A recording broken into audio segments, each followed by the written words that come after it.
So last week, my math teacher assigned us some pretty gnarly algebra homework, and I made the rookie mistake of mentioning it at the dinner table.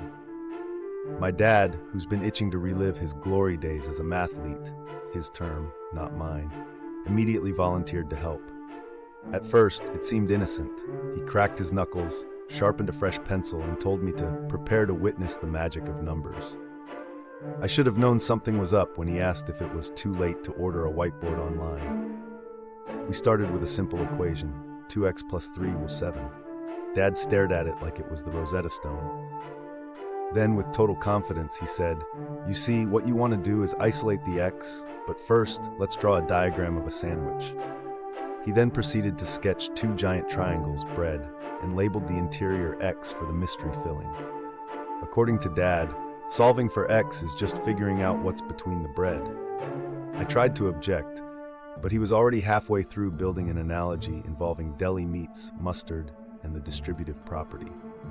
By the time we got to word problems, Dad had completely abandoned numbers and was just assigning each variable a personality.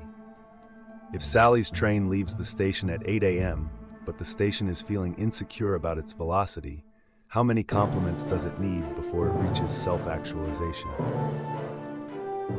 I realized we were in deep when he started using Monopoly money to bribe the variables into cooperating.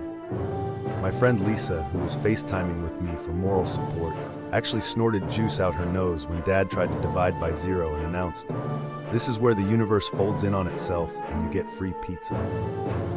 The real kicker came the next day when my teacher called my mom, sounding both amused and slightly afraid. She said, "I'm not sure what you and your husband did last night, but your kids' homework appears to be an entirely new branch of mathematics.